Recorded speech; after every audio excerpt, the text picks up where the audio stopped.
చాలా సంతోషం. గౌరవ ముఖ్యమంత్రి గారు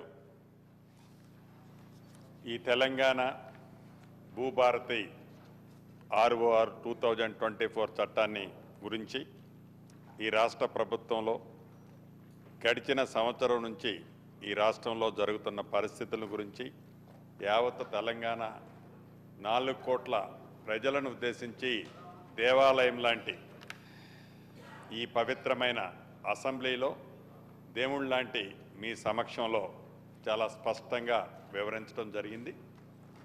అధ్యక్ష, ఏదైనా ఒక చట్టం చేసినా, ఒక జీవో ఇచ్చినా, ఒక మెమో ఇచ్చినా అది మన స్వార్థం కోసం ఉండొద్దు అధ్యక్ష. ఏ చట్టమైతే ఆనాడు 2020 కానివ్వండి, ధరణి కానివ్వండి తెస్తే గ్రామీణ ప్రాంతంలో ఉండే కోట్లాది మంది రైతులు, చిన్న చిన్న కమతాలున్న భూస్వాములు ఎలా ఇబ్బంది పడ్డారో ఆనాడు మనం ప్రత్యక్షంగా చూసాం. దాంట్లో ఈ సభలోనే ఉన్నవాళ్ళు కాదు, ఆ సభలో ఉన్నవాళ్ళు కాదు, ప్రతిపక్ష నాయకులు కాదు, ముఖ్యమంత్రిగా రేవంత్ రెడ్డి గారు కాదు, మా శాసనసభ పక్ష మంత్రిగా శ్రీధర్ బాబు గారు కాదు, చివరికి రెవెన్యూ మంత్రిగా నేను కాదు, తమరు కాదు, అందరం ఈ ధరణితో 2020 చట్టంతో పడ్డ బాధలని విముక్తి కోసం ఒక అద్భుతమైన ప్రజలు హర్షించే ప్రజల సూచనలకు అనుగుణంగా కొద్దిగా లేట్ అయినప్పటికీ అన్న మాట ప్రకారం ఆనాడు ఎన్నికల ముందు ఎన్నికల మేనిఫెస్టోలో ఆనాటి మేనిఫెస్టో చైర్మన్గా శ్రీధర్ బాబు గారు ఒక అంశాన్ని చేర్చారు. అది భూమాతగా ఇందిరమ్మ రాజ్యం వచ్చిన తర్వాత దీన్ని మారుస్తామని చెప్పారు. ఆ భూమాతే ఈ భూభారతి. ఈ భూభారతి పేరుని యావత్ తెలంగాణ రాష్ట్రంలో ఉండే కోట్లాది మంది ఈనాడు హర్షిస్తున్నారు అధ్యక్ష. మొన్నటి నుంచి నేను చూస్తున్నాను, సుమారు నాకు వేలాదిగా ఫోన్లు వచ్చాయి అధ్యక్ష. గ్రామీణ ప్రాంతాల్లో పండగ వాతావరణం ఉంది అధ్యక్ష. అంటే ధరణి ఎప్పుడైతే పోయిందో, 2020 చట్టం ఎప్పుడైతే భూస్థాపితం చేసి దాన్ని బంగాళాఖాతంలో వేశామో, పూర్తి ప్రక్షాళన చేసి ప్రజలకి సంబంధించి ప్రజలు ఆమోదించదగ్గ ఈ చట్టంతో ప్రజలు ఈనాడు సంతోషపడుతున్నారు అధ్యక్ష. ఏదైతే దీని మీద ప్రతిపక్ష నాయకులు, ప్రధాన ప్రతిపక్ష నాయకులు అంటే ఎలా రాలేదు, ఇందాక తమరికి విన్నవించుకున్నాను, ఈ సభకు చెప్పాను. యావత్ తెలంగాణ రాష్ట్రంలోని 4 కోట్ల మందికి వ్యక్తిగతంగా నా కోరికే కాదు అధ్యక్ష, ఒక రెవెన్యూ మంత్రిగా నా కోరికే కాదు, 4 కోట్ల మంది ప్రతిపక్ష నాయకుడిగా తన సూచనలు ఇస్తాడానికి వస్తాడేమో అనుకున్నాను. గౌరవ పెద్దలు కేసీఆర్ గారు రాలేదు అధ్యక్ష.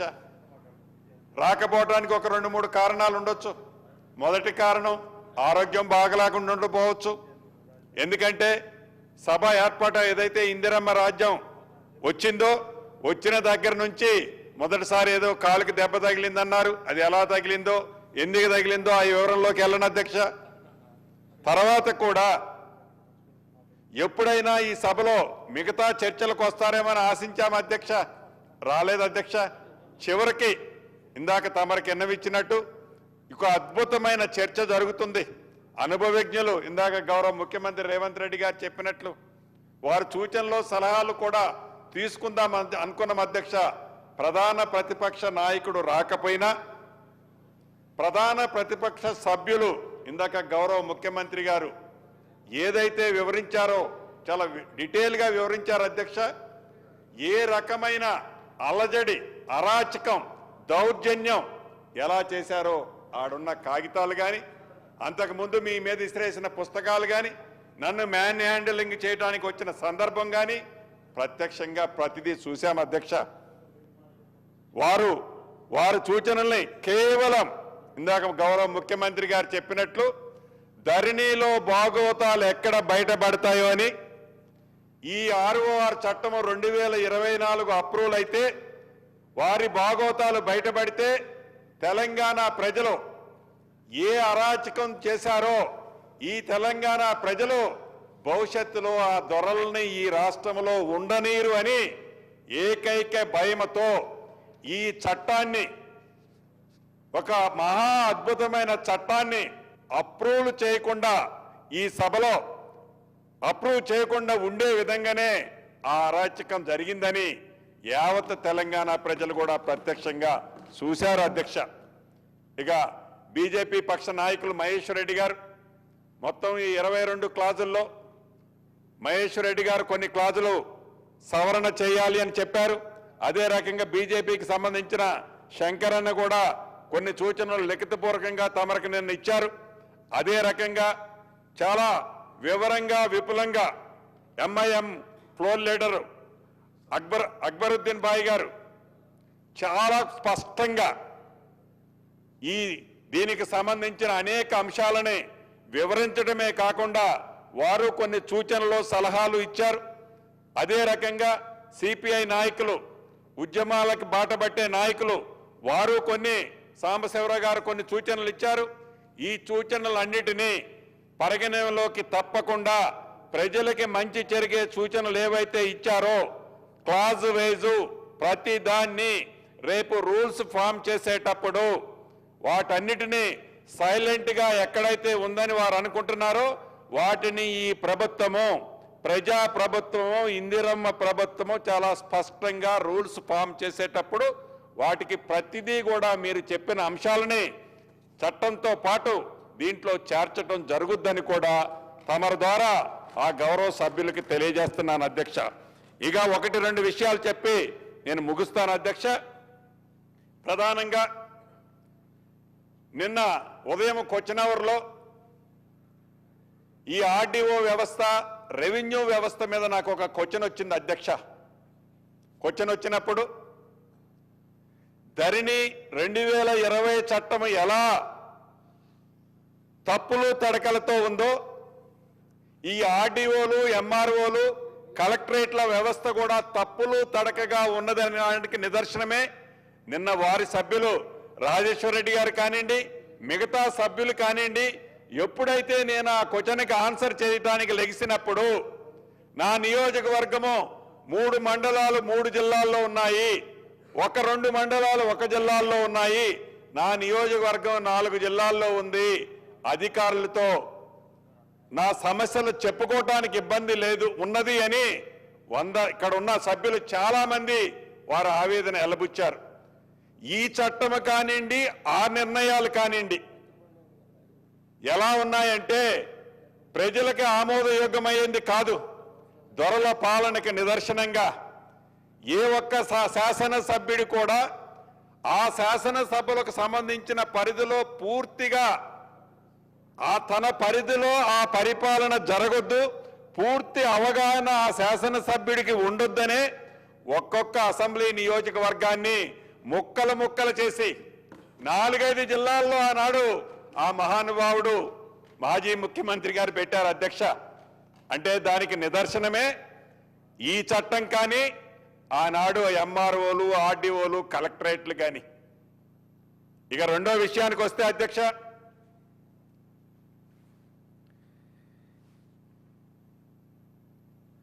గౌరవ హరీష్ రావు గారు ఇందాక గౌరవ ముఖ్యమంత్రి గారు చెప్పినట్టు పదే ఈ గడిచిన 5 రోజులు 6 రోజుల నుంచి పచ్చి అబద్ధాలని నిజాలుగా చిత్రీకరించే దాంట్లో ఇందాక మహేష్ రెడ్డి గారు సహచర శాసనసభ్యులు చెప్పినట్లు వారు మాట్లాడుతుంటే ఏలు పెట్టి బెదిరిస్తున్నారు.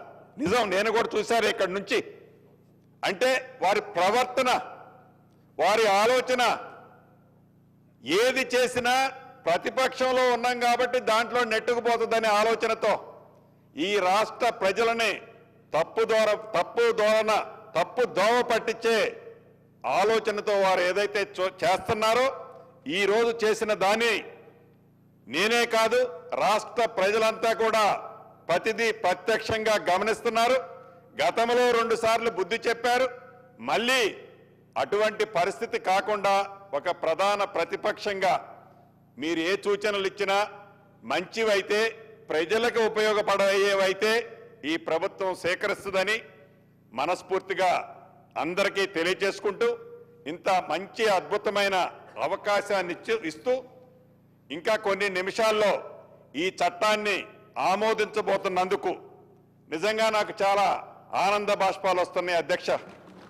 అంటే నాకు తెలిసి రాష్ట్రము ఉమ్మడి ఆంధ్రప్రదేశ్లో కానివ్వండి, తెలంగాణ రాష్ట్రం ఏర్పడిన తర్వాత ఒక్కసారి 2020 చట్టం తప్ప నాకు తెలిసి ఇదే సభలో నేను మూడో వాడిని అనుకుంటా.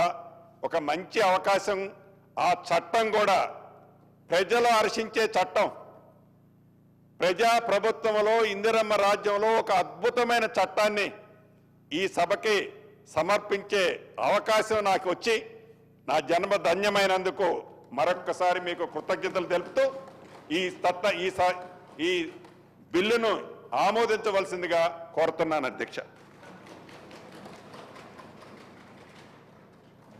Discussion is over. The question is that the Telangana Bharati Record of Rights in Land Bill 2024 to be taken into consideration. Those who are for the motion, please say ayes. Those who are against, please say no. Ayes have it, ayes have it. The motion is carried and the bill is considered. I shall now put the clauses to vote.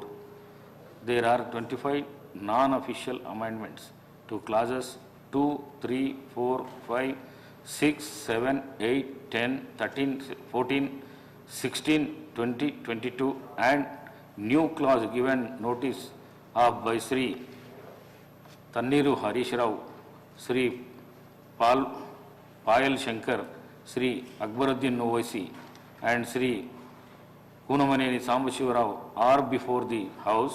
The question is that the non-official amendment are before the House. Those who are for the amendments, please say ayes. Those who are against, please say no. Noes have it, noes have it. The amendment are lost. The question is that those who are for class 2 to 23, class 1 enacting formula and long title, please say ayes. Those who are against, please say no. Ayes have it, ayes have it. Class 2 to 23, class 1 enacting formula and long title do stand part of the bill. I shall now request the Minister for Revenue to move the motion for passing the bill. Honorable Speaker, sir, I beg to move that the bill be passed. Motion moved. The question is that the bill be passed. Those who are for the motion, please say ayes. Those who are against, please say no. Ayes have it, ayes have it. The motion is carried and the bill is passed.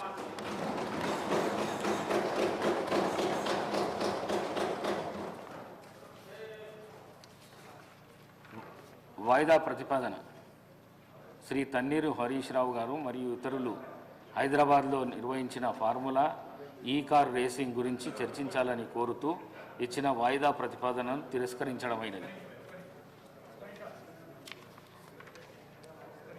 Shri Eleti Maheshwar Reddy మరియు పాయల్ శంకర్ గారు రాష్ట్రంలో నిరుద్యోగ యువతకు నిరుద్యోగ భృతిని ఇవ్వాలని కోరుతూ ఇచ్చిన వాయిదా ప్రతిపాదనని తిరస్కరించడమైనది.